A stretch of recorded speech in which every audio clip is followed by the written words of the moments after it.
Hey, what's going on, guys? My name is Brandon. Welcome to Audio Addiction, where you can find latest album reviews. You can find our band interviews, and you can find other music-related content on the channel. If you're new here and you've checked out this review and you want to check out other stuff on the channel, check the links in the description. Plenty of stuff. And thank you just for coming to checking to visit. I really appreciate it. I'll be posting more album reviews as of recently, as you know, the Slaves record is coming out this Friday, along with Good Tiger. Our good friends in Forger are releasing an album on the 10th. So there's some really new cool stuff coming out, and I'm excited, and hopefully we'll have some content out to you guys in the coming days. So check that out if you're interested. But tonight we're going to be talking about Alive in Fiction's newest EP, I Can't Help Myself.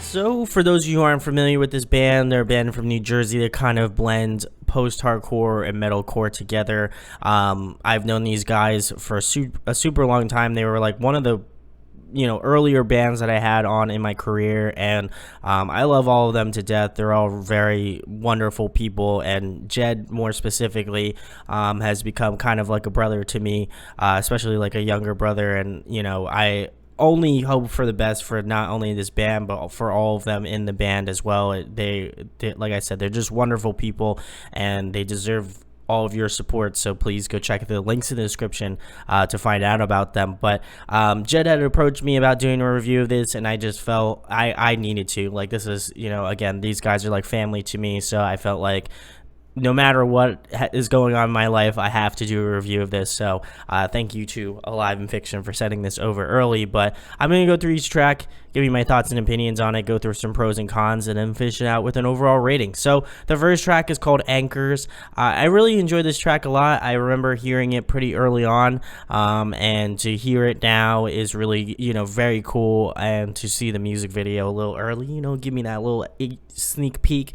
It was really cool to hear that, and just to hear how they've progressed over that time period, because there's some stuff that they've released, and I felt like this EP has been kind of a long time coming for them. So I'm really appreciative of it, and I'm glad it's coming out. And again, I hope you check it out. But I really dig the electronic intro of this track. It really kind of sets the mood for not only this track, but I feel for the record itself as well. The guitars, bass, and drums follow shortly after this kind of introductory thing, and then once all of those things are in place, Jed comes in with some really aggressive screaming, and I really like his kind of tonality that he has going on with it. It's really kind of like biting, it's aggressive, it's got a nice punch to it, and really kind of it really puts the song in a really good position. I also feel like it's aggressive enough without feeling like super overbearing or just too much for the song. It really kind of fits with their whole style of being kind of like a post-hardcore metalcore hybrid band.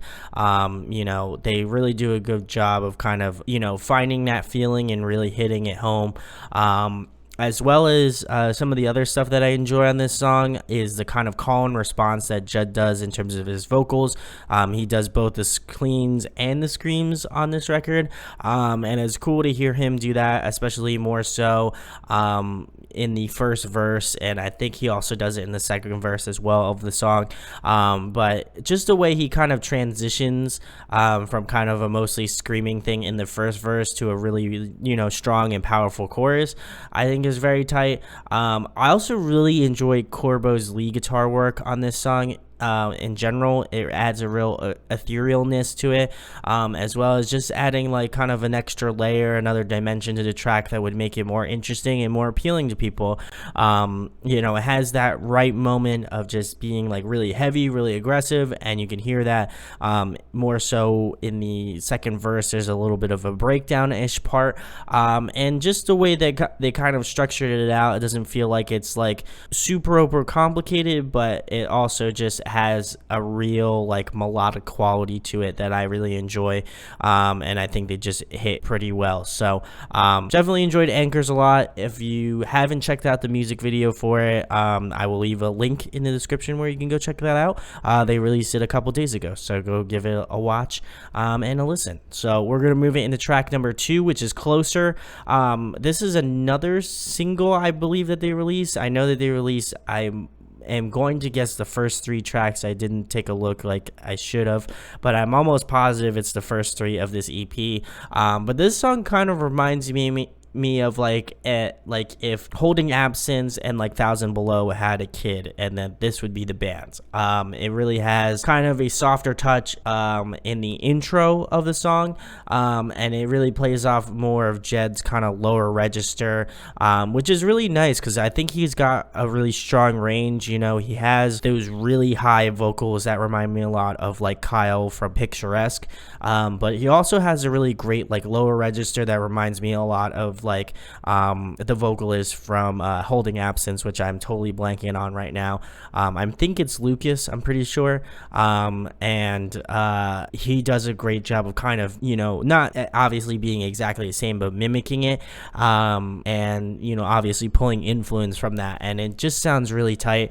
I love that you can hear Jose's bass lines. There's another track that I feel like it's a little bit more prominent in too, but I just appreciate how pronounced it is in the first verse of this track. The chorus is probably my favorite part of this song in particular. It's super catchy, and it's definitely one that I feel like a lot of people are going to enjoy because it's just definitely memorable in that aspect. And you know, this song is kind of a little bit on the slower side. I wouldn't say it's particularly just like a slow kind of ballady sort of track, but it's definitely not like you know, a fast progressive sort of track. It definitely plays off more of their like rhythm and the vibe of the track, and I really appreciate that, but it has like a ton of expression to it, and I think that's what really sold me about not only what Jed does and what Alive and Fiction does just as a band in general. I think that they do a great job of kind of, you know, touching all of those different things of like, you know, post-hardcore, there's some metalcore aspects to it, there's some melodic hardcore aspects to it, because their band is pretty, you know, progressive in that sense. So to kind of touch on those sorts of genres all in their own respective right, and also just kind of creating their own sound, I think it's super impressive. And I think in a song like this in particular, those different kind of things that they you know are influenced by really show up in a track like this. So go check out Closer.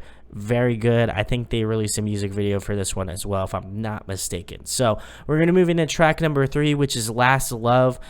This one is easily the heaviest track off the record. You know, again, if you're more so on the metalcore side of music, I feel like you'll enjoy this one a lot more, because it does have that sort of bouncy riffage that you know and love from a great metalcore track. But if you know, if that doesn't kind of sell you, the introduction doesn't, you know, the introduction of the song just really has that like that 2-step feel, you know what I'm saying? Like you put it on and your legs want to like do that 2-step motion. I felt that immediately when I put this on, and obviously they released a music video with this one too, and I no pun intended, I did fall in love with this one. This one is just, again, super catchy, much like Closer. I think the chorus is absolutely smashing, and you know, Jed's vocal ability in this song in particular, I feel like he's doing a lot of overtime work, not only from kind of the more screaming aspect of it, which I feel like he stresses a little bit more so in this song, you know, obviously being heavier, but also clean wise, he really hits those high notes, man, and it's nuts. Like I you know, like when I was listening through to this song, it really kind of threw me for a loop. There's also the sweet breakdown at around the 3 minutes and 42-second mark to the end. I will say I have one kind of issue with it, which is that I'll talk more about it more in depth in the pros and cons, but I don't know if it's necessarily on my end. It might not be on your guys' end, but this one was significantly louder than the other tracks, which it might necessarily necessarily be like a mixing or a mastering thing, but this one was definitely louder. So if you are listening with headphones, just to be warned, if the sound isn't kind of like fixed or whatever, or maybe I got, like the demoed out version, that could be a problem on my end and not necessarily on your end, and I may be just making a whole statement about it and not really having the true facts to back it up. But yeah, I think on my end it was a little loud. So if you are going to listen to this track, just be a little bit wary of that. But still great track nonetheless. So we're going to move into track number 4, which is We Became Ghosts. And this one has more of a rock and alternative sort of feel to it. I don't know why I said alternative, really weird, but whatever. I digress. I'm not going to cut it out because I'm a meme on the internet. But this was very interesting. I felt like this one definitely was more clean, heavy. I would say a good 80-20, definitely more clean singing going on this one, which is very good.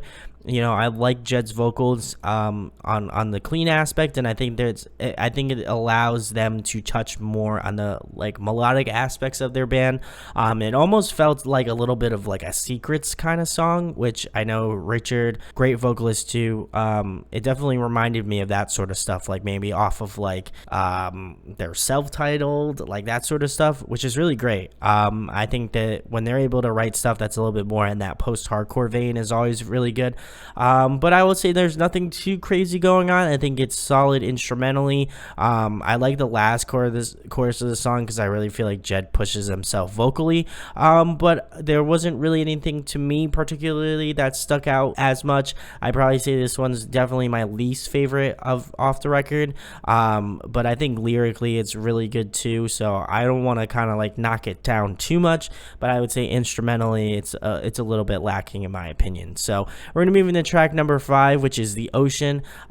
This song clocks in around 5 minutes, but it honestly and truly doesn't feel that long. And I think when a band is able to, have a longer song and it doesn't feel like it's like an eternity, that's always really well done. And I think that one of the main reasons why I think the song succeeds in the way it does is because the melodies really encapsulated me initially. Like I listened to it, I was fully on board with it. Like some of the like harmonies, some of the melody lines that Jed came up with, I think are really memorable and infectious. And I think this one definitely has their best writing on this EP for sure.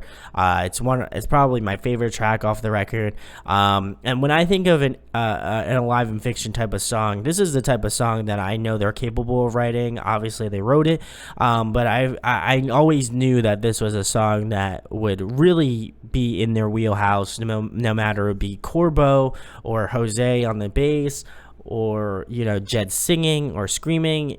They just really hit on all cylinders on this song in particular. It has a great blends of screams and cleans, as I mentioned earlier, and it's really cool to see Jed pushing his range on this record. I know I have been saying it a lot, but I feel like in this song in particular he really hits that climax for sure, and is really just soaring out into space at somewhere. But because it's really cool to see him grow as a vocalist, and to see how the years that have gone by since the last time we've interviewed, to just see the progress of that is really awesome.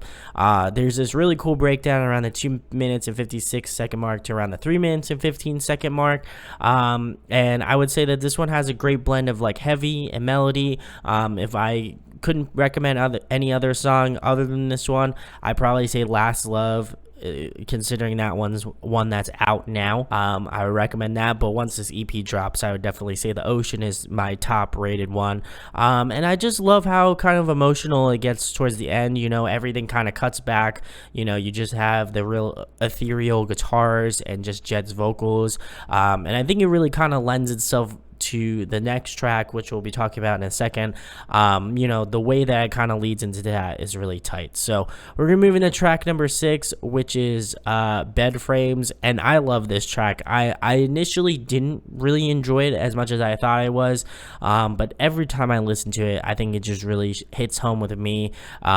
It's really beautiful, like it's beautifully ambient and just ethereal, and just along with the vocal arrangement, it really sets the mood for a track like this, which is just guitar and vocals.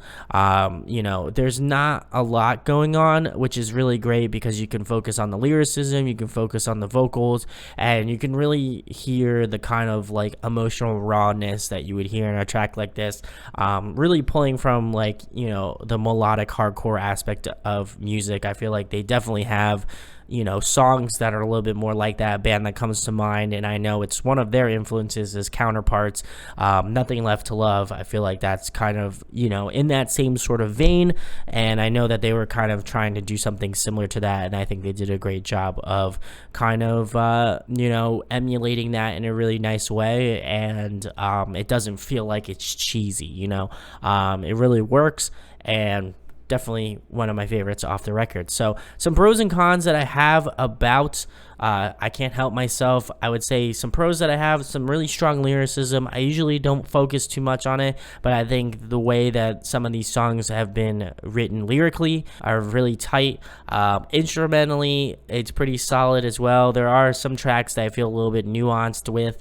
More specifically, like We Became Ghosts would probably be my least favorite, but I think overall the instrumentals are really solid. Corbo does a great job of really running the guitar work, which is really cool.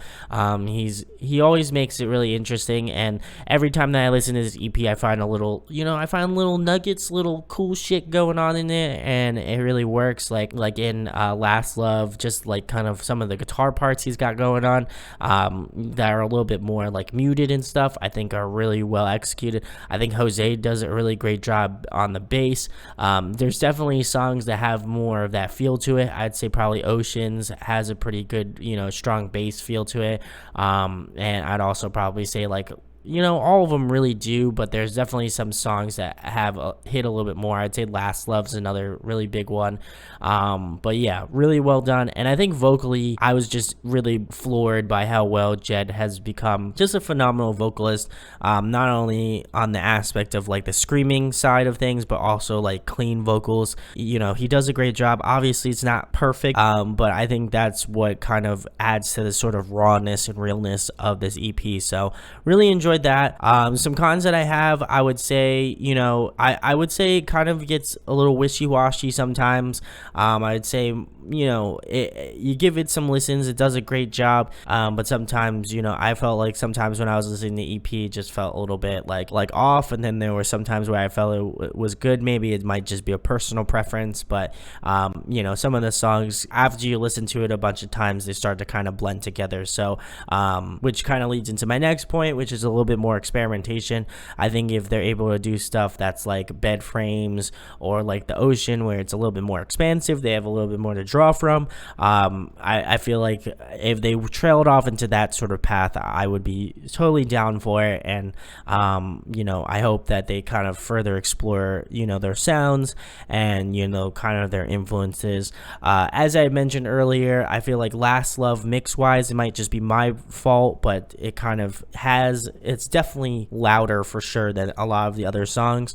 So I don't know, again, it could be a mix and mastering thing, it could just be me, I could have just happened to get the wrong song, but it definitely is a few decibels louder. So if you are listening to this in full, just be careful. It's not like your ears are going to get blown out. It's just definitely significantly louder, as you can hear. So my overall rating for Alive in Fiction's I Can't Help Myself's newest EP, I'm going to be giving it a 9.3 out of 10. I think it's really solid. I definitely feel like they can improve on some stuff, but overall, I think for a smaller kind of local band, I think it's a really well done, really well executed. You can hear the progression, you can hear where it's going to be going, and as a friend and fan of the band, it's really cool to see that. And best of luck. I hope that a full length is next. I know again, that might be asking for a lot now, but hopefully they'll have some new stuff out to you guys very soon. But let me know in the comments what you think about this record. Have you heard of this band before? If you haven't, go check them out. Let me know what you think. I'd really like to have some cool feedback on this EP, and